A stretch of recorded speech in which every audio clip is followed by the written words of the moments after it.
Sihao tidak melakukan perjuangan berdarah karena budidayanya disegel. Selain itu, makhluk berkepala 3 dan berlengan 6 ini benar-benar kuat, bukan seseorang yang bisa dia kalahkan. Seluruh tubuh makhluk kuat ini ditutupi sisik perak, termasuk wajahnya, seolah-olah itu adalah ukiran batu dewa iblis. Energi darahnya tertahan, membuat seseorang merasakan tekanan. Tidak lama kemudian, mereka sampai di bagian yang kosong. Ada perahu besar berwarna merah tua di sini, sesuatu yang digunakan saat melintasi wilayah langit. Bisa dibayangkan berapa lama perjalanan ini akan memakan waktu. Hanya saja, Sihao merasa ada yang tidak beres. Setelah datang ke sini, makhluk perak berkepala 3, berlengan 6, tiba-tiba menempatkannya di kapal, dan setelah mendapatkan beberapa harta surgawi dari seorang ahli, berbalik untuk pergi. Bukan makhluk perak berkepala 3 dan berlengan 6 yang akan mengantarnya secara pribadi ke tambang kuno itu. Sihao menemukan bahwa dia sepertinya telah dijual. Ketika dia memikirkan hal ini, cahaya keemasan muncul dari mata Sihao. Dia sebenarnya dibeli oleh seseorang dengan harga serendah itu? Ini benar-benar hal yang penuh kebencian dan tidak tahu malu. Ia baru saja sampai di surga yang tak terukur, namun ia menemui bencana seperti ini, pada akhirnya malah terjual seperti ini. Kapal besar berwarna merah tua ini pasti ada yang tidak beres dengannya. Panjangnya beberapa puluh ribu sang, sangat besar, seluruhnya berwarna merah tua seolah-olah telah direndam dalam darah. Itu terlihat agak menyesakan, terlebih lagi melepaskan sejenis aura jahat yang berdarah. Secara umum, sebagian dari gaya pemiliknya dapat dirasakan dari artefak magisnya. Kapal besar ini berwarna merah tua seperti darah, membawa niat membunuh yang kental. Pemiliknya jelas bukan tipe orang yang baik hati. Segera setelah itu, dia mengetahui bahwa ini adalah kapal bajak laut yang penuh dengan kejahatan dan darah. Ia bergerak melintasi langit berbintang kosmos, reputasinya terkenal buruk. Sihao merasakan gelombang frustrasi yang terpendam. Dia baru saja tiba di 9 surga, namun dia sudah menemui hal semacam ini, dijual ke tempat kejam seperti ini, menjadi tawanan. Kapal bajak laut berwarna merah tua itu sangat terkenal di surga yang tak terukur. Kapten kapal adalah seorang ahli tangguh dengan kekuatan luar biasa, seseorang yang selalu bertindak kejam, melakukan perjalanan secara dominan antara langit dan bumi. Namun, dia hidup dengan baik selama ini, tidak tersingkir oleh siapapun. Kenyataannya, alasan kapal bajak laut ini tetap tidak terluka juga karena kapal tersebut mempunyai hubungan rahasia dengan banyak negara besar, yang melibatkan kepentingan bersama. Misalnya, mereka sering mengirim budak dengan tingkat budidaya yang layak ke tambang kuno asal, menjual mereka kepada kekuatan besar agar mereka bisa menggali material dewa. Ada banyak orang di kapal, sangat ramai. Kebanyakan dari mereka adalah budak, semuanya dikurung di tempat yang ditentukan. Sayangnya, Sihao menjadi salah satunya. Dia memandang makhluk-makhluk ini dengan ekspresi tak bernyawa, rohnya mati rasa, dan kemudian dia tiba-tiba merasa bahwa dia masih cukup beruntung. Paling tidak, dia masih penuh semangat, tidak tersiksa sampai tingkat kesedihan seperti ini. Hanya saja, segera setelah itu, ada seorang tetua yang memberinya pukulan mental yang berat. Anak muda, kamu harus bersantai selagi bisa. Begitu Anda memasuki tambang kuno, Anda bisa mati kapan saja. Kapal berwarna darah itu lepas landas, tujuan luar angkasa. Itu karena apa yang disebut tambang kuno asal melayang di langit di atas, lama bergerak keluar angkasa, berdekatan dengan beberapa bintang besar. Selain ruang tak berujung di sekitar mereka, ada banyak formasi di sepanjang jalan, sehingga seseorang harus berhati-hati saat bergerak. Itu sebabnya kapal darah merah tidak bergerak terlalu cepat. Di luar angkasa warnanya hitam dan sedingin es, bahkan area dengan pancaran bintang tampak cukup terpencil. Dapat dikatakan bahwa area ini sangat menakutkan. Ada berbagai jenis sisa kerangka, semuanya melayang di alam semesta yang gelap, sangat mengejutkan. Selain miliknya, ada meteor-meteor besar yang melintas dari waktu ke waktu. Tentu saja yang paling berbahaya adalah senjata, spanduk, dan lain-lain yang rusak. Itu semua adalah peninggalan perang kuno, tercakup dalam formasi kuno dan hal lainnya. Hasilnya, wilayah ini menjadi sangat istimewa. Seseorang harus hati-hati melewati tempat ini. Jika kecelakaan terjadi, mereka akan dikirim ke hukuman abadi. Hal seperti ini pernah terjadi sebelumnya. Ketika beberapa kapal besar melewati daerah ini, menabrak kiri dan kanan saat mereka maju, beberapa di antaranya meledak, beberapa di antaranya terlempar ke kedalaman kosmos, sehingga tidak pernah terlihat lagi. Beberapa hari berlalu. Si Hao sangat terkejut. Kapal berwarna merah tua ini memperlambat kecepatannya, tidak berani bergerak sembarangan, dengan hati-hati melewati banyak formasi yang rusak. Walala! Tak jauh dari situ, sebuah spanduk kecil bergoyang maju mundur. Itu mengeluarkan riak, menghancurkan komet yang terbang berkeping-keping. Hal ini cukup mengejutkan. Meskipun tempat ini seperti reruntuhan dengan segala jenis barang rusak, itu bukanlah tempat yang baik untuk memprovokasi. Semua hal ini bisa dengan mudah berubah menjadi senjata pembunuh yang hebat. Namun, mata orang-orang di kapal merah itu tidak menjadi panas karena keserakahan, karena pelajaran sebelumnya telah diajarkan melalui darah. Ada orang-orang yang sebelumnya mencoba mendapatkan artefak yang rusak ini, tetapi begitu mereka mendekat, sebuah formasi diaktifkan, merobek daging dan tulang. Benda-benda itu, meski telah hanyut dalam kehampaan kosmos selama bertahun-tahun tanpa akhir, tetap saja berbahaya. Hal ini terutama terjadi jika terjadi kontak, yang kemungkinan besar akan memicu ledakannya. Ini adalah formasi pembunuhan yang ditetapkan oleh seorang ahli yang tak tertandingi, yang dikenal mampu membunuh dewa dan memusnahkan makhluk abadi, menindas semua orang dengan paksa, maha kuasa. Itulah mengapa tempat ini berakhir seperti ini, hanya artefak yang rusak sejak formasi dibangun yang tertinggal. Di antara kata-kata ini, sebuah kapal tiba dari kejauhan. Orang-orang di kapal itu melihat mutiara yang bersinar, dan kemudian mereka tidak dapat menahannya, ingin merebutnya. Hong! Akibatnya, semua orang di kapal darah merah gemetar. Kapal di kejauhan meledak, berkeping-keping. Semua orang mati, dikuburkan di sini. Ini adalah tanah kutukan, tidak ada yang bisa menunjukkan keserakahan terhadap artefak yang hancur di sini, atau bencana besar akan terjadi. Seseorang dari kapal darah merah menghela nafas. Akhirnya mereka sampai, mendekati tempat tujuan. Itu adalah sebuah bintang, sangat masif, dan juga sangat terpencil. Tidak ada tanaman, pasir di mana-mana, serta kegelapan yang hangus. Ketika seseorang melihat ke bawah dari atas, bintang ini sangat jelek, tidak ada sehelai rumput pun yang tumbuh, tidak memiliki kehidupan. Semuanya menjemukan dan kelabu. Tambang kuno asal tepatnya berada di bintang itu. Dikabarkan bahwa tempat ini awalnya berada di atas bumi besar surga yang tak terukur, namun tempat ini menarik terlalu banyak penggarap, dan setiap kali, banyak orang yang mati sebagai akibatnya, termasuk para pahlawan dari klan yang berbeda. Pada akhirnya, karena tidak punya pilihan, setelah berbagai klan berdiskusi di antara mereka sendiri, tokoh-tokoh besar bergabung dan menyempurnakan area itu menjadi bintang, mengirimkannya keluar angkasa. Tentu saja, selama proses ini, mereka tidak berani menyentuh tambang kuno itu sedikit pun, melainkan memindahkan semuanya dalam jarak 100.000 li, lalu menyempurnakannya menjadi bintang. Semua orang tahu bahwa bintang ini sangat istimewa, namun tidak ada yang berani untuk benar-benar mengeksplorasi isinya. Itu karena terlalu banyak ketidakpastian dengan tempat itu. Akhirnya, mereka tiba. Tiba-tiba, kehampaan bergetar, bumi berguncang, dan gunung-gunung berguncang. Bintang-bintang juga beresonansi sebagai tanggapan. Tidak baik. Banyak orang di kapal darah merah berteriak, bahkan kapten kapal muncul untuk pertama kalinya. Seluruh tubuhnya dikelilingi oleh kabut warna-warni ilahi, tubuhnya sedikit gemetar, melakukan segala yang dia bisa untuk memindahkan kapal berharga itu. Peristiwa tak terduga terjadi hari ini, aura menakutkan menyerbu mereka. Di kapal darah merah, semua orang terkejut, seolah-olah mereka sedang menghadapi neraka, di ambang kematian.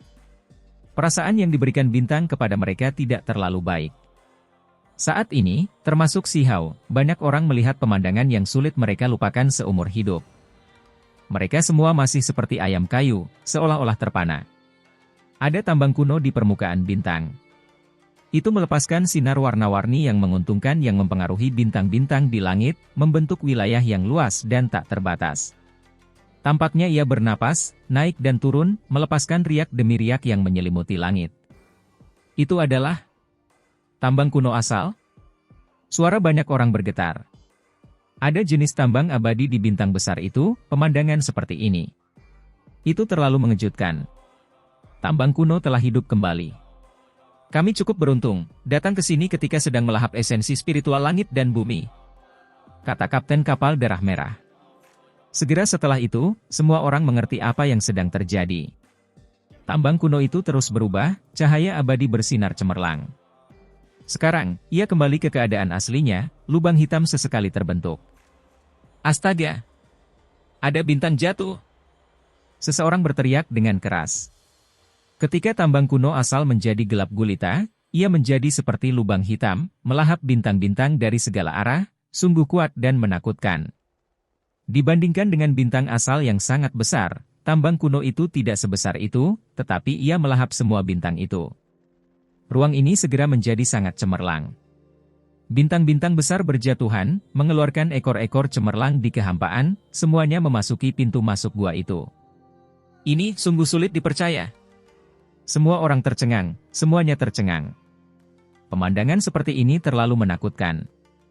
Hanya Kapten kapal Darah Merah yang masih relatif tenang, karena dia pernah mendengar sebelumnya bahwa tambang kuno ini sedang bangkit kembali, mengisi kembali esensi spiritualnya, dan perlu melahap sejumlah besar bintang. Ini terlalu konyol. Sambil merasa takut, semua orang hanya bisa menghela nafas kagum seperti ini. Ketika seseorang melihat ke bawah dari atas, bintang ini sangat jelek, tidak ada sehelai rumput pun yang tumbuh, tidak memiliki kehidupan. Semuanya menjemukan dan kelabu. Tambang kuno asal tepatnya berada di bintang itu. Dikabarkan bahwa tempat ini awalnya berada di atas bumi besar surga yang tak terukur, namun tempat ini menarik terlalu banyak penggarap, dan setiap kali, banyak orang yang mati sebagai akibatnya, termasuk para pahlawan dari klan yang berbeda. Pada akhirnya, karena tidak punya pilihan, setelah berbagai klan berdiskusi di antara mereka sendiri, tokoh-tokoh besar bergabung dan menyempurnakan area itu menjadi bintang, mengirimkannya keluar angkasa.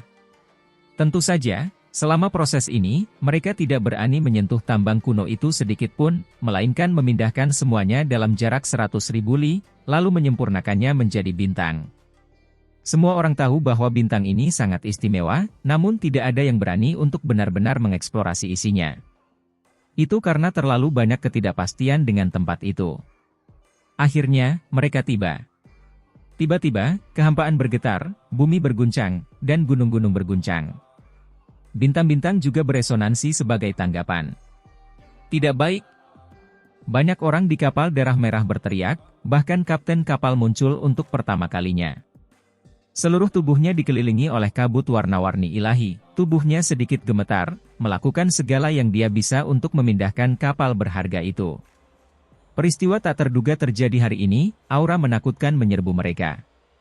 Di kapal Darah Merah, semua orang terkejut, seolah-olah mereka sedang menghadapi neraka, di ambang kematian. Perasaan yang diberikan bintang kepada mereka tidak terlalu baik. Saat ini, termasuk Si Hao, banyak orang melihat pemandangan yang sulit mereka lupakan seumur hidup. Mereka semua masih seperti ayam kayu, seolah-olah terpana. Ada tambang kuno di permukaan bintang. Itu melepaskan sinar warna-warni yang menguntungkan yang mempengaruhi bintang-bintang di langit, membentuk wilayah yang luas dan tak terbatas. Tampaknya ia bernapas, naik dan turun, melepaskan riak demi riak yang menyelimuti langit. Itu adalah tambang kuno asal? Suara banyak orang bergetar. Ada jenis tambang abadi di bintang besar itu, pemandangan seperti ini. Itu terlalu mengejutkan. Tambang kuno telah hidup kembali. Kami cukup beruntung, datang ke sini ketika sedang melahap esensi spiritual langit dan bumi, kata Kapten kapal Darah Merah. Segera setelah itu, semua orang mengerti apa yang sedang terjadi. Tambang kuno itu terus berubah, cahaya abadi bersinar cemerlang. Sekarang, ia kembali ke keadaan aslinya, lubang hitam sesekali terbentuk. Astaga! Ada bintang jatuh! Seseorang berteriak dengan keras. Ketika tambang kuno asal menjadi gelap gulita, ia menjadi seperti lubang hitam, melahap bintang-bintang dari segala arah, sungguh kuat dan menakutkan. Dibandingkan dengan bintang asal yang sangat besar, tambang kuno itu tidak sebesar itu, tetapi ia melahap semua bintang itu. Ruang ini segera menjadi sangat cemerlang. Bintang-bintang besar berjatuhan, mengeluarkan ekor-ekor cemerlang di kehampaan, semuanya memasuki pintu masuk gua itu. Ini sungguh sulit dipercaya. Semua orang tercengang, semuanya tercengang. Pemandangan seperti ini terlalu menakutkan. Hanya kapten kapal darah merah yang masih relatif tenang, karena dia pernah mendengar sebelumnya bahwa tambang kuno ini sedang bangkit kembali, mengisi kembali esensi spiritualnya, dan perlu melahap sejumlah besar bintang. Ini terlalu konyol. Sambil merasa takut, semua orang hanya bisa menghela nafas kagum seperti ini. Siha membuka mata surgawinya, memahami bahwa milikku kuno itu sepertinya bernafas. Saat ia menghirup dan menghembuskan napas, bintang-bintang besar dari luar angkasa berjatuhan satu demi satu, terserap olehnya. Sambil bernapas, cahaya warna-warni yang penuh keberuntungan melonjak, warna-warna cemerlang mengalir kemana-mana. Akhirnya, kapal darah merah berhasil mencapai wilayah aman. Alasan utamanya adalah karena kaptennya cukup kuat, dengan paksa memindahkannya jauh ke kejauhan. Setiap kali tambang kuno asal bergerak, akan ada periode ketenangan yang panjang. Ini benar-benar sebuah keberuntungan. Kalian semua mungkin bisa mengambil beberapa keping batu kehidupan. Kapten kapal darah merah menatap orang-orang di kapal itu, berkata seperti ini. Akhirnya, setelah entah berapa lama waktu telah berlalu, tambang kuno asal menjadi tenang, tidak lagi melahap matahari, bulan, dan bintang, menjadi sangat sunyi. Baiklah, kita bisa pergi sekarang, kata kapten kapal darah merah. Kapal besar itu mulai bergerak, perlahan turun menuju bintang tersebut, akhirnya melakukan kontak dengan permukaannya. Sementara itu, beberapa kapal besar lainnya muncul turun di bintang ini. Mereka semua adalah kultivator yang lolos dari bahaya sebelumnya, sekarang kembali. Ada beberapa orang dari kekuatan besar, datang ke sini demi menggali harta karun tertinggi dan hal-hal lain dari sekitar tambang kuno. Apakah kalian semua tidak melihat? Sebelum tambang kuno dihidupkan kembali, ada banyak sosok di dalamnya, terlalu menakutkan. Masing-masing dari mereka membawa kekacauan utama, sangat kuat. Mengapa ada banyak orang di dalam? Banyak makhluk di kapal darah merah yang datang ke sini untuk pertama kalinya merasa bingung, wajahnya penuh keterkejutan. Itu adalah sisa-sisa kerangka. Mereka dipelihara oleh energi esensi kehidupan dari tahun ke tahun, sehingga mengembangkan kecerdasan. Itu tidak benar, ada banyak raja abadi yang terkubur di dalamnya. Mungkin ada semua kehidupan di bumi yang dapat memastikan bahwa segala sesuatu tetap dalam kondisi abadi. Setelah sekian lama, mereka kembali, siapa tahu, mereka mungkin hidup kembali. Semua orang berdiskusi satu sama lain, semuanya sangat terkejut. Raja abadi? Kapten kapal darah merah tertawa dingin, menggelengkan kepalanya, berkata, tambang kuno ini sangat kuno hingga tingkat yang tak terbayangkan. Di era besar kuno abadi, sebelumnya telah diisi, namun di era ini, digali lagi. Ketika yang lain mendengar dia mengatakan ini, banyak dari mereka mengungkapkan ekspresi yang tidak biasa. Hal ini terutama berlaku bagi para ahli dari beberapa sekte besar, mereka bahkan lebih terkejut.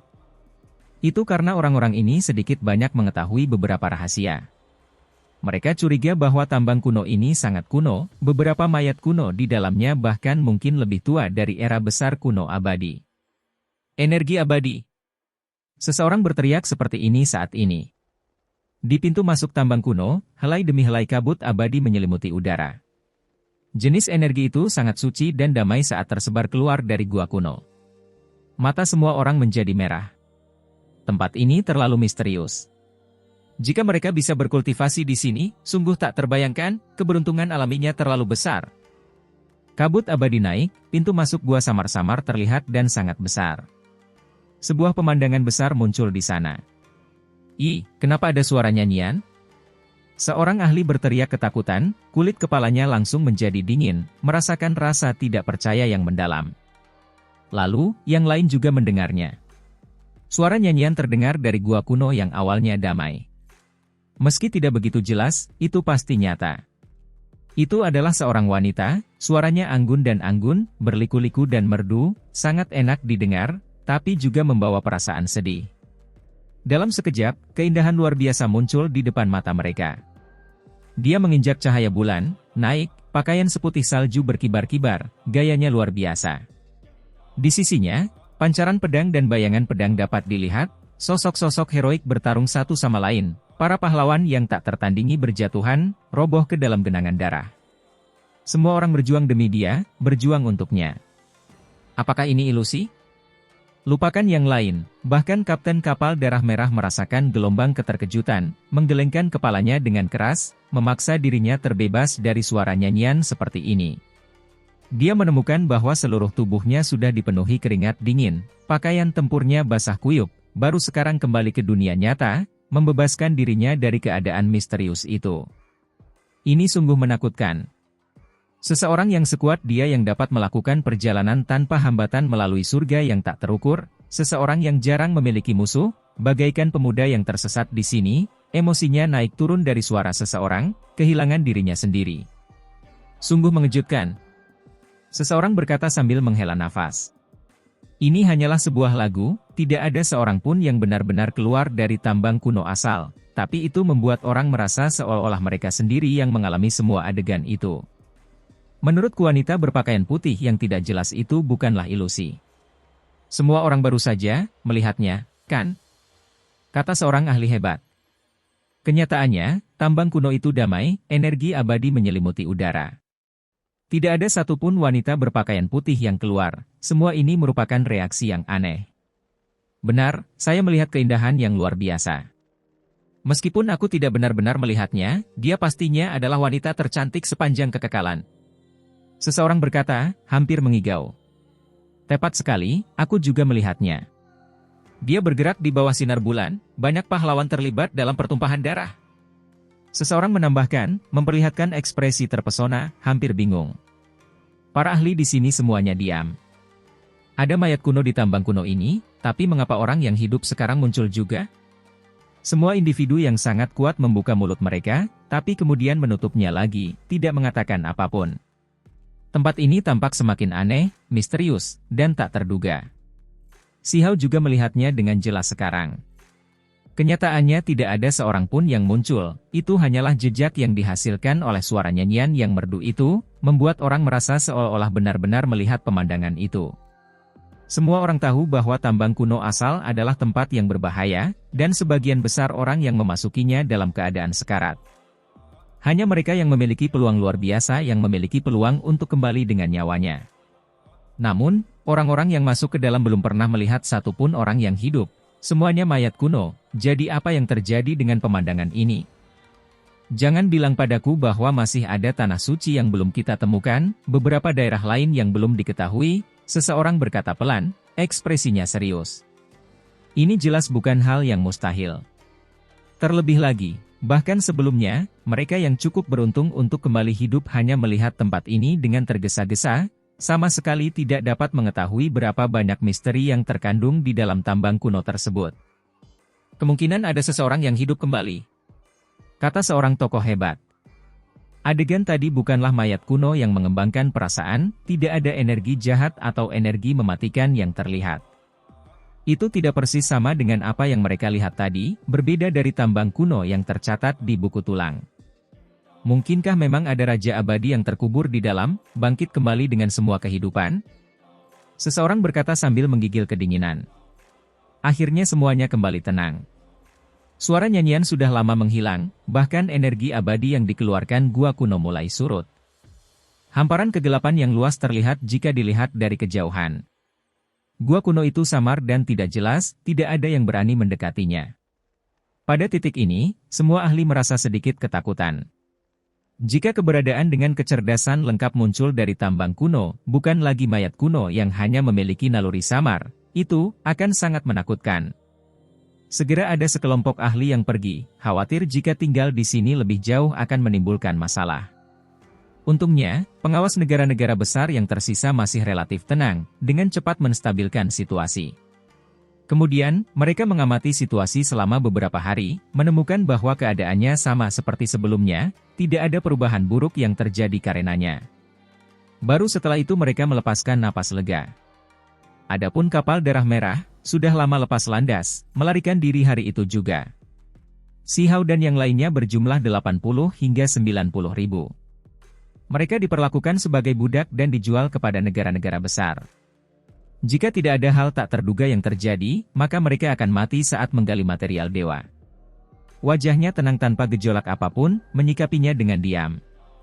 Gelombang niat membunuh terhadap Yuan King melonjak dalam dirinya, orang ini benar-benar memperlakukannya seperti ini. Kapal darah merah tertinggal di kejauhan. Beberapa hari kemudian, ketika Yuan King mendapat kabar, ekspresinya tetap tenang. Menekanmu selama 10 tahun, sepertinya aku terlalu khawatir. Kelainan muncul di tambang kuno asal, jadi kekuatan itu kemungkinan besar akan mencari dengan panik. Kamu sebaiknya memikirkan dulu bagaimana cara bertahan hidup. Yuan King berkata pada dirinya sendiri. Dia bertindak atas kemauannya sendiri, menekan Si Hao selama 10 tahun, tetapi sekarang merasa bahwa alih-alih melakukan ini, dia mungkin langsung membunuhnya. Namun, dia masih khawatir seseorang akan menyelidiki hal ini. Jika dia bertindak terlalu langsung, itu akan mempersulitnya.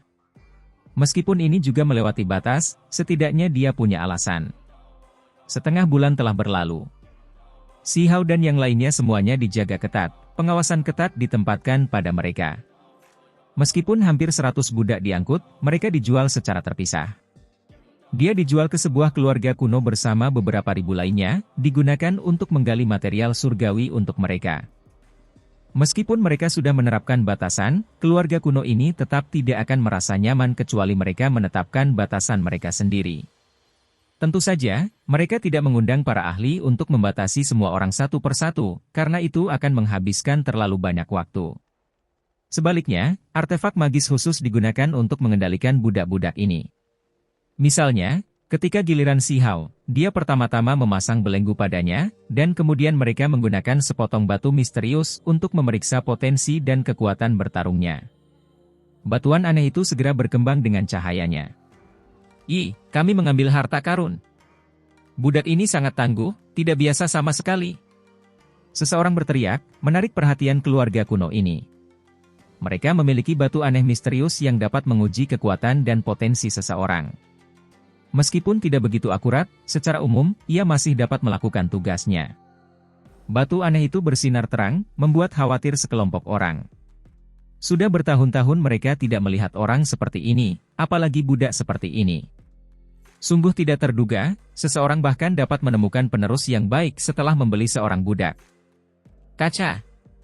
Segera setelah itu, batu ini hancur oleh cahaya warna-warni yang dipancarkan tubuh Si Hao, berubah menjadi pecahan. Hal ini membuat mereka semakin terkejut. Dengan suara hula, orang-orang dari keluarga kuno ini berkerumun, memerintahkan orang untuk menutup tempat ini, tidak membiarkan orang lain mendekat. Hebat, bahkan memecahkan batu pemeriksaan, bocah ini agak aneh. Bawalah batu ajaib 7 warna untuk memeriksanya. Mari kita lihat betapa hebatnya potensinya. Seseorang berkata, matanya cemerlang. Tidak ada lagi yang tersisa, batu ajaib 7 warna telah habis. Kami tidak akan bisa mendapatkannya untuk beberapa waktu. Seseorang menjawab. Ketika Si Hao mendengar percakapan mereka, dia tidak mengatakan apa-apa, menghadap mereka dalam diam. Anak muda, siapa namamu? Si Hao menjawab. Sekelompok orang saling memandang dengan cemas. Nama ini benar-benar mendominasi, seseorang sebenarnya benar-benar berani menggunakan nama ini. Sebenarnya berani pakai nama ini, karakter tunggal Ada yang berkata seperti ini. Mereka memandangnya dan berkata, terlepas dari apakah nama ini palsu atau tidak, itu akan berfungsi sebagai nama kode untuk saat ini. Tidaklah pantas bagi kita untuk repot-repot menyelidikinya. Yang ingin saya tanyakan adalah Anda berasal dari warisan apa, latar belakang seperti apa? Saya tumbuh di gurun besar sejak masa muda saya, baru bergabung dengan dunia sekarang, tetapi ditipu dan ditangkap oleh seorang bajingan. Si Hao berkata tanpa ekspresi. Berbohong. Bicaralah tentang latar belakangmu. Seseorang berteriak. Selain itu, seorang tetua langsung mengambil tindakan, meletakkan telapak tangannya di dahi Si Hao, ingin menjelajahi lautan kesadarannya dan secara langsung memperoleh ingatannya. Si Hao memelototinya. Identitasnya akan diselidiki, sehingga dia tidak memiliki rahasia untuk dibicarakan, bahkan tekniknya yang sangat berharga akan disita. Segera setelah itu, tetua itu terkejut, dan buru-buru menarik tangannya. Itu karena dia baru saja mengoperasikan teks tulang, namun jarak di antara alis Si Hao terbelah, darah mulai mengalir keluar. Ada batasan. Setelah diperiksa, roh primordial akan pecah. Wajah yang lain menunduk. Ini adalah batasan yang ditempatkan Si Hao pada dirinya sebelumnya. Metode Dewa Willow, simbol Kaisar Petir, jejak Kunpeng, semuanya dilindungi. Dia mencoba meniru binatang buas kuno lainnya, melakukan ini untuk mencegah bocornya warisan. Roh primordialnya memiliki batasan, jadi meskipun dia menjadi tawanan, dia tidak perlu terlalu khawatir. Tentu saja, ini juga berarti jika orang lain mencari dengan paksa, jiwanya akan meledak, jatuh di sini. Orang-orang ini berhenti, tidak melanjutkan. Anak muda, kamu harus membiarkan kami melihat nilaimu, betapa berbedanya kamu. Jika tidak, Anda hanya akan dianggap sebagai budak biasa dan mati ditambang. Salah satu dari mereka berkata, "Lepaskan belenggu itu." Si Hao dengan tenang berkata, "Orang-orang ini cukup berterus terang, semuanya ahli. Ada tokoh tingkat master sekte di sini, tidak takut dia akan bertindak." Ketika Si Hao pulih, dia langsung melepaskan seutas energi abadi. Itu mengelilingi tubuhnya, energi keberuntungan menyebar di udara, kekuatan besar menyebar. Ya, orang-orang ini tersentak. Bagaimanapun, anak muda ini sangat kuat, membuat mereka sangat terguncang. Mengembangkan energi abadi, bakat seperti ini tidaklah biasa. Dia seharusnya memasuki institusi Dewa Surgawi. Seorang penatua menghela nafas. Hanya satu helai energi abadi, memasuki institusi Dewa Surgawi akan terlalu sulit. Orang lain menggelengkan kepalanya, kemungkinan besar adalah pakar nomor 1 di klannya di wilayah tambang kuno ini. Si Hao tidak ragu-ragu. Saat ini, dia perlu menunjukkan kekuatannya, dan hanya dengan cara itulah dia akan menarik perhatian mereka, sehingga dianggap penting, meningkatkan peluangnya untuk membebaskan dirinya. Untaian energi abadi yang kedua muncul, tetapi agak samar, tidak terlalu berbeda. Hal ini dilakukan dengan sengaja. Bagus. Orang-orang ini sangat terkejut. Mereka tidak pernah menyangka bahwa budak acak yang mereka beli akan menjadi begitu luar biasa. Orang-orang ini saling memandang, memperlihatkan tatapan aneh, memperlihatkan pancaran dari mata Si Hao yang tidak dapat dia pahami. Itu terlintas di mata mereka. Dua helai energi abadi, ini adalah seorang jenius yang luar biasa bahkan di surga yang tak terukur, sebuah bakat yang jarang terlihat yang akan dikejar oleh semua sekte dan dilindungi. Itu karena begitu seseorang seperti ini tumbuh dewasa, mereka pasti akan menjadi ahli hebat yang akan menimbulkan kekaguman di seluruh kekaisaran. Anak muda, apakah kamu ingin masuk ke institusi Dewa Surgawi? Seorang tetua bertanya dengan ramah. Saya mendengarnya. Jika saya bisa pergi dan melihatnya, tentu saja itu bukan hal yang buruk. Si Hao tidak bertindak dengan cara yang merendahkan atau sombong. Nona muda klanku ada di sana. Jika Anda bersedia untuk mengikuti sisinya, kami dapat mempertimbangkan untuk mengirim Anda ke sana. Kata seorang penatua. Ikuti seorang wanita? Si Hao mengangkat kepalanya, dengan sengaja menunjukkan ekspresi jijik. Haha, seseorang tertawa, lalu berkata, anak muda, apakah menurutmu mengolah dua untaian energi abadi membuatmu tak tertandingi di bawah langit? Nona muda klanku bisa menekanmu dengan mengangkat tangannya.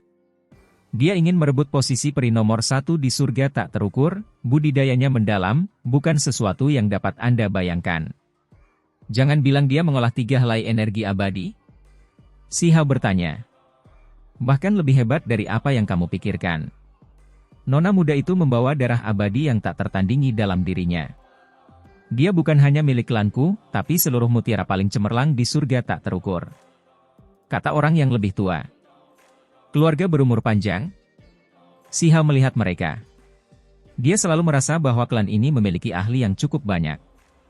Ini hanyalah sebuah tambang, namun ada beberapa tokoh luar biasa yang mengawasinya. Dia sekarang mengerti sedikit. Seorang tetua tertawa dan berkata, klan saya memiliki umur yang panjang di masa lalu, tapi itu sudah terjadi bertahun-tahun yang lalu, pendiri ini sudah lama mati dalam pertempuran. Dia tidak merasa sentimental. Meskipun mereka merasa sedikit menyesal, sedikit enggan, waktu dapat menghapus segalanya, kejayaan masa lalu masih merupakan masa lalu. Jadi bisa dikatakan, nona muda klanmu dapat dianggap sebagai keturunan abadi, juga salah satu peri tidak hanya dalam nama tetapi juga dalam kenyataan? Si Hao bertanya, matanya menunjukkan ekspresi aneh. Di masa lalu, ketika dia menentang Lintian dan yang lainnya, dia sebelumnya membesarkan keluarga seperti ini. Sementara itu, wanita bermata biru, Lan Ling, mengejeknya, mengatakan bahwa jika dia cukup kuat, dia bisa berinteraksi dengan peri sejati di lembaga Dewa Surgawi, bahkan mungkin menjadikan mereka sebagai istrinya. Saat ini, Siha merasa sangat aneh. Dia tidak pernah menyangka akan ada keluarga seperti ini, apalagi bertemu mereka seperti ini. Hanya saja, statusnya terlalu memalukan, tak disangka hanya seorang budak. Anak muda, ambisimu sepertinya tidak sekecil itu ya. Sudah menjadi tahanan, namun matamu masih berkedip-kedip dengan cahaya ilahi, kamu benar-benar mengarahkan pandanganmu pada putri buyut klanku? Jangan melebih-lebihkan nilai Anda. Seorang individu parubaya diejek. Saya tidak punya niat seperti itu. Siha menggelengkan kepalanya. Haha, jika tidak, itu yang terbaik. Seseorang mengangguk sambil tersenyum, dan kemudian memandangnya, berkata, kami dapat mengirimmu ke institusi Dewa Surgawi, hanya saja, pemilihan murid mereka telah berakhir, jadi metode lain harus digunakan. Berdasarkan apa yang mereka katakan, mereka dapat mengirim Si Hao masuk. Tetapi ada beberapa masalah dengan identitasnya, dia harus bergabung sebagai pelayan pertempuran nona muda mereka. Ketika Siha mendengar ini, alisnya langsung berdiri. Untuk masuk dengan identitas seorang pelayan, bagaimana dia bisa menerima ini? Alasan dia mengungkapkan 2 untaian energi abadi adalah untuk mengekspos potensi dirinya, tepatnya untuk menarik perhatian yang cukup dan membuat orang-orang menganggapnya penting. Namun, pada akhirnya, dia tetap harus melanjutkan identitasnya sebagai seorang pelayan. Ini adalah jenis penghinaan, sesuatu yang pastinya tidak bisa dia kompromikan. Si Hao terdiam. Dia dengan hati-hati berpikir sendiri. Sejak dia tiba di surga yang tak terukur, dia terus-menerus mengalami kemunduran, tanpa diduga menjadi tawanan, ditawan, berubah menjadi budak. Itu benar-benar menyebalkan, membuatnya merasa bersalah. Namun, dia tidak bisa mengaum keluar saat ini. Dia hanya bisa menunggu kesempatan. Kamu tidak bersedia? Tidak perlu tersinggung. Seorang penatua terus menjelaskan. Ini hanyalah rencana kenyamanan. Dari apa yang mereka katakan, setiap murid lembaga Dewa Surgawi dapat membawa beberapa pelayan. Jika Si Hao masuk dengan status pelayan, akan tiba saatnya dia akan bersinar lagi. Ketika saatnya tiba, akan ada kesempatan untuk benar-benar bergabung dengan lembaga Dewa Surgawi. Tentu saja, ini berdasarkan premis bahwa dia setuju untuk mengikuti sisi nona muda itu. Meski dia bisa membebaskan dirinya dari status budak, dia tidak bisa mengkhianati mereka. Dia harus pindah bersama klan. Kenyataannya, banyak ahli muda yang pindah. Lembaga Dewa Surgawi memiliki gua abadi, kolam darah Phoenix, dan hal-hal lain. Salah satunya adalah keberuntungan alam yang besar, hal-hal yang memungkinkan seseorang dilahirkan kembali. Banyak orang yang ingin masuk meski harus menjadi pelayan. Orang-orang ini termasuk ahli muda klan yang paling kuat, talenta luar biasa yang kuat, dan lainnya, yang bersedia menjadi pelayan sementara. Sejauh mana Mutiara Klan, individu dengan penampilan luar biasa, bersedia pergi ke sana, membuat perjanjian dengan orang lain. Tentu saja, sebelum berangkat ke institusi Dewa Surgawi, Anda perlu melakukan satu hal. Mungkin, hanya kamu yang bisa melakukannya sekarang. Seorang penatua berbicara. Si Hao tidak mengatakan apapun. Dia sudah merasa bahwa orang-orang ini tidak akan menunjukkan niat baik tanpa alasan. Orang-orang ini menghargai potensinya, tetapi kecil kemungkinannya mereka akan membantunya tanpa pamrih. Pada akhirnya, kekuatannya adalah membantu membuat nona muda klan mereka terlihat lebih baik, untuk melindungi dan mengikuti wanita muda itu. Mereka akan memandangnya sebagai salah satu bawahan kuat wanita itu. Persaingan di lembaga Dewa Surgawi sangat ketat, bahkan Mutiara Klan kami menghadapi tekanan besar, membutuhkan bantuan, membutuhkan peluang. Kata orang-orang klan. Si Hao mengetahui tentang keadaan beberapa lembaga Dewa Surgawi saat ini dari mulut mereka. Dia merasa heran. Saat ini, lembaga Dewa Surgawi mengumpulkan para pahlawan 9 surga 10 bumi, semuanya sangat menakjubkan, talenta luar biasa dari berbagai dunia kuno. Tak satu pun dari mereka yang lemah. Dengan berkumpulnya kelompok talenta surgawi ini, terlepas dari apakah mereka adalah anak-anak kaisar abadi, mereka semua merasakan tekanan yang luar biasa. Itu karena satu kesalahan saja akan mengakibatkan mereka disusul oleh orang lain. Di tempat itu, tertinggal berarti hilangnya sumber daya Dao abadi. Kolam darah Phoenix, gua abadi, obat-obatan umur panjang, platform pemahaman Dao, dan hal-hal lain diberikan kepada individu yang paling kuat terlebih dahulu. Tidak ada antrean bagi yang lain untuk menunggu. Hal ini membuat para ahli semakin kuat, jarak yang ditarik semakin besar. Si Hao mengerutkan kening, matanya menunjukkan cahaya dingin. Pada saat ini, dia akhirnya mengerti maksud Yuan King. Ini dengan sengaja menekannya, meninggalkannya di wilayah tambang kuno ini untuk menghabiskan waktunya. Ini secara perlahan menghapusnya dari peringkat. Saat ini, para jenius sedang berjuang melawan satu sama lain, waktu terbaik untuk bangkit. Namun ia ditekan dan dikirim ke tanah kematian, membuatnya kehilangan kesempatan untuk bersaing dan benar-benar bangkit di institusi Dewa Surgawi. Tanpa diragukan lagi, bahkan jika dia terus hidup, dia akan kehilangan kitab suci, obat-obatan abadi, kolam kelahiran kembali yang berharga. Pikiran Yuan King sangat kejam, membuat Si Hao merasa sangat benci. Apa yang kalian semua inginkan? Si Hao bertanya. Dia akhirnya berbicara. Ada sesuatu yang dibutuhkan oleh nona muda klan di sini, jadi itu pasti cocok untuknya juga. Daripada menolak, lebih baik dia mendengarkannya terlebih dahulu, melihat apakah dia bisa langsung memanfaatkannya sendiri. Di dalam institusi Dewa Surgawi, talenta surgawi bersaing satu sama lain. Kini, mereka tidak hanya menunjukkan bakatnya, kekuatan dukungan berbagai keluarga juga terlihat jelas. Seorang tetua dari klan segera berbicara tentang sifat masalahnya.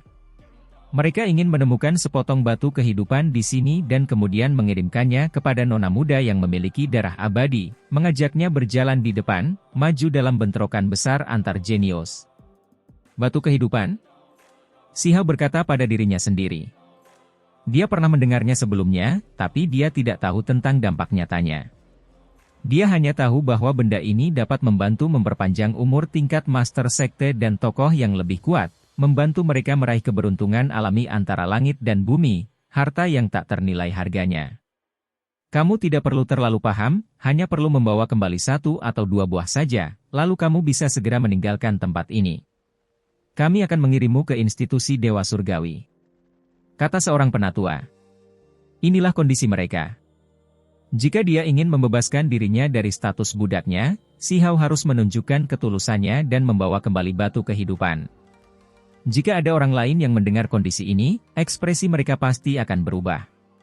Tempat ini memiliki batu kehidupan, tetapi sangat jarang. Terlebih lagi, siapa yang berani memasuki tambang kuno asal? Apa yang Si Hao pikirkan saat ini adalah bahwa harta surgawi ini pasti sangat berguna baginya dan nona muda, layak untuk diperoleh. Dia sudah melewatkan peluang pertama di dalam institusi Dewa Surgawi, perlu menebusnya melalui cara lain, menutup celah dan kemudian menyusulnya. Tempat ini sepadan dengan risikonya. Asal tambang kuno, jika tidak ada bahaya, itu akan menjadi tempat yang sangat cocok untuk budidaya. Ada energi abadi sejati di sana, tidak ada yang bisa dibandingkan dengan tanah suci lainnya. Tentu saja, jika orang lain mengetahui apa yang dia pikirkan, mereka pasti akan mengutuknya sebagai orang gila. Berapa banyak orang yang berani menatap tambang kuno itu? Siapa yang berani datang ke sini untuk bercocok tanam? Itu pasti orang gila yang tidak menghargai nyawanya. Kamu ingin mengumpulkan batu kehidupan? Orang-orang klan terkejut, awalnya mengira mereka harus mengucapkan beberapa kata persuasi, perlu membuat ancaman dan janji, tetapi mereka tidak pernah menyangka Si Hao akan setuju begitu saja. Kita harus ingat bahwa mereka yang berani mengambil risiko hampir semuanya telah meninggal. Sangat sulit untuk berhasil di sini. Anda telah mengembangkan 2 untayan energi abadi, yang berasal dari sama dengan kabut abadi tambang kuno itu, jadi seharusnya ini lebih aman bagi Anda dibandingkan orang lain, jadi tidak perlu merasa terlalu khawatir. Ini waktu terbaik untuk mencari batu kehidupan. Seorang pria parubaya memberi semangat. Saya tidak perlu mendengar kata-kata penghiburan ini, tolong beri saya harta rahasia yang sesuai dan lainnya, bawakan semua hal yang akan membantu saya bertahan hidup, kata Si Hao.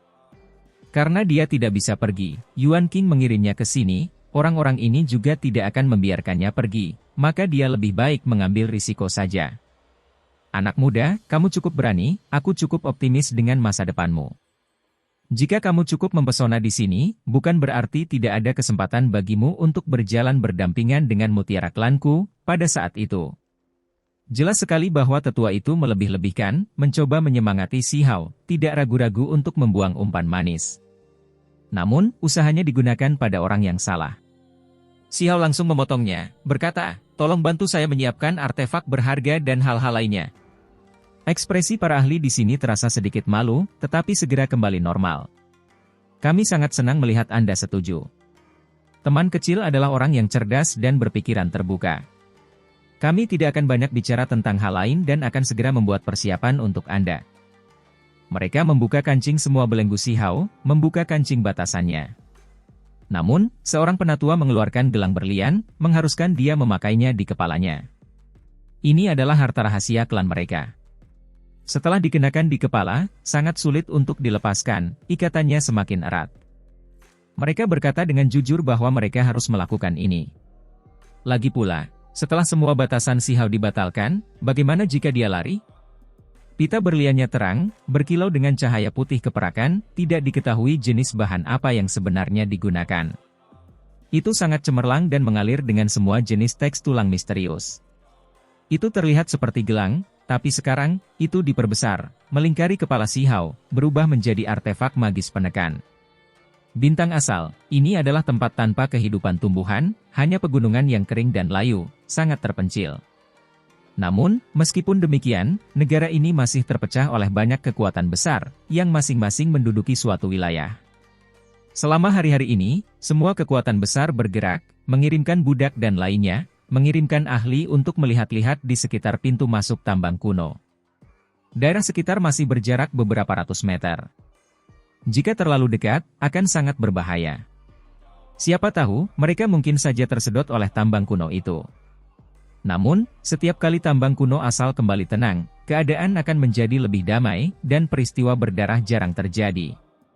Inilah alasan mengapa hanya dalam beberapa hari terakhir setiap orang menunjukkan lebih banyak aktivitas. Si Hao membuat persiapannya.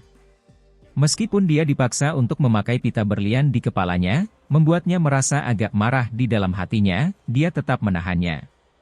Dia hanya bisa menghela nafas. Setelah sampai di surga yang tak terukur, semuanya menjadi buruk, malah ditawan seperti ini. Dia sedang menunggu kesempatan untuk meletus, menerobos semua rintangan. Selama hari-hari persiapan ini, dia juga memahami betapa kuatnya klan ini. Klan ini mengambil nama keluarga Wang, dikabarkan sebagai klan yang selamat dari kuno abadi. Kekuatan leluhur mereka sangat dalam, sebelumnya merupakan sosok Dao yang abadi, berumur panjang dan tidak pernah mati, tetapi mati dalam pertempuran selama tahun-tahun kuno abadi. Klan Wang menggunakan ini sebagai nama keluarga mereka, nenek moyang mereka dikabarkan telah menyentuh domain Raja Abadi. Si Hao melanjutkan perjalanannya. Klan menyiapkan semua jenis harta rahasia yang sesuai untuknya, semuanya teratur. Dia akan memasuki tambang kuno asal.